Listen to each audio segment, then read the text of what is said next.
안녕하세요. 메디팀입니다. 저는 안과 의사 브람디입니다. 오늘은 미세먼지가 눈에 주는 영향을 막으려면 도대체 어떻게 해야 되는지 알아보도록 하겠습니다.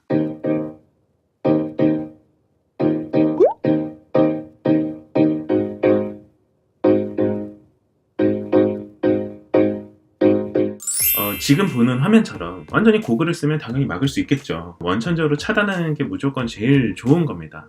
하지만 사실 살 때 이렇게 살 수가 없지 않겠습니까? 아시다시피 이제 노출을 줄이는 거는 굉장히 중요해요. 그래서 뭐 기본적으로 미세먼지 있다 그러면 요즘 마스크 쓰는 게 굉장히 도움이 된다고들은 많이 상식적으로 알고 계시는데요.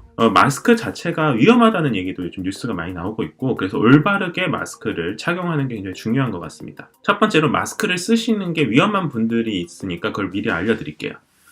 호흡기 질환자, 그러니까 산소가 평소에도 계속 부족한 분들은 마스크를 쓰고 있으면 그 안에 공기에 이산화탄소 비중이 너무 높아지게 되고, 실제로 산소를 적정한 양만큼 공급받을 수 없기 때문에 굉장히 위험하실 수 있고, 혹은 천식 환자의 경우는 굉장히 악화되실 수가 있습니다. 그 다음에 식약처 인증을 받은 보건용 마스크를 사시는 게 좋아요. 그러니까 뭐 가짜 마스크 혹은 유통기한이 지난 마스크들이 굉장히 시중에 많이 있다는 뉴스도 요즘에 많이 나오고 있는데, 옆에 있는 선택 요령을 보시고 선택하시는 게 좋겠습니다. 그리고 너무 오래 쓰거나 빨아 쓰지 마십시오.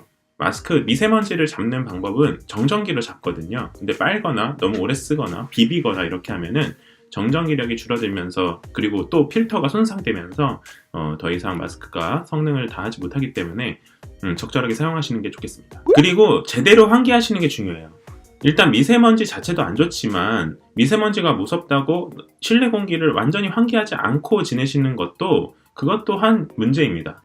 황사 경보 혹은 미세먼지 경보가 있을 때는 당연히 아시다시피 장기간 환기는 안 되겠지만 아주 짧게라도 환기를 시켜서 실내 공기를 어느 정도 좋게 만드는 것이 또 미세먼지를 과도하게 피하려다가 생기는 문제를 예방하실 수가 있어요.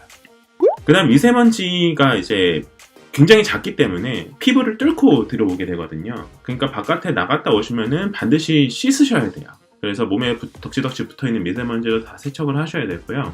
손도 깨끗하게 씻으시고, 그 다음에 먹을 것도 세척해서 드시는 게 좋다고 합니다. 오른쪽은 올바른 손 씻기 6단계를 표현하고 있는데요. 이거는 이제 실제로 다 지키게 되면 30초 이상 걸리게 되거든요.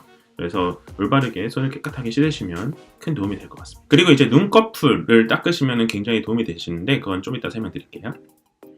발생량을 줄이는 것도 도움이 됩니다. 이제 뭐 밖에서 차가 다니는 걸 막을 수는 없겠지만 최소한 집 안에서라도 이제 음식을 할 때 이제 삶거나 튀기는 것보다는 굽는 게 훨씬 더 미세먼지가 많이 나온다고 되어 있거든요. 그래서 만약에 좀 걱정되시는 분들은 요 조리법을 조금 바꾸셔서 식사를 하시는 것도 도움이 되실 수 있겠어요. 자, 그러면은 저번 시간에 말씀드렸던 눈에 주는 영향은 어떻게 또 줄일 수가 있는지 말씀드리겠습니다. 첫 번째로는 물층이에요.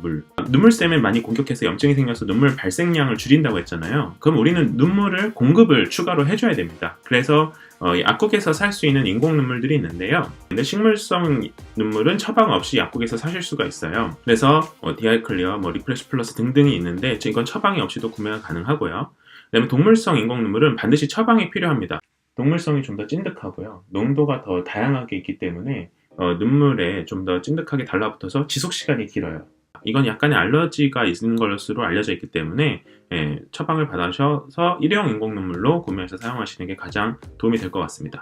일회용이 아닌 인공 눈물들도 있는데요. 거기에는 방부제가 좀 섞여 있기 때문에 일부 분들한테는 좀 불편하실 수가 있고, 하루 4회가 넘게 사용하시는 경우에는 조금 문제가 있을 수 있으니까 가능하면 일회용 인공 눈물을 사용하시는 게 좋겠습니다. 두 번째로는 기름층도 중요한데, 그 기름층에서 기름이 분비되는 양을 또 증가시켜 주셔야 돼요. 그래서 마이봄샘이라는 곳에서 기름이 나오잖아요. 근데 이제 눈꺼풀에 염증이 생기거나 여러 가지 이유로 이제 제대로 된 기름이 나오는 출구가 막히게 되면은 그 눈꺼풀을 닦아주시는 게 굉장히 큰 도움이 됩니다. 속눈썹 근처에 눈꺼풀 테두리에 마이봄샘의 출구가 있는데요. 그쪽을 잘 닦아주셔야 돼요. 온찜질을 같이 해주시면 좋아요. 뜨거운 물수건이나 핫팩 같은 걸로 눈 주변에 따뜻하게 찜질을 한번 할 때마다 5분 이상씩, 그리고 더 자주 하실수록 도움이 됩니다.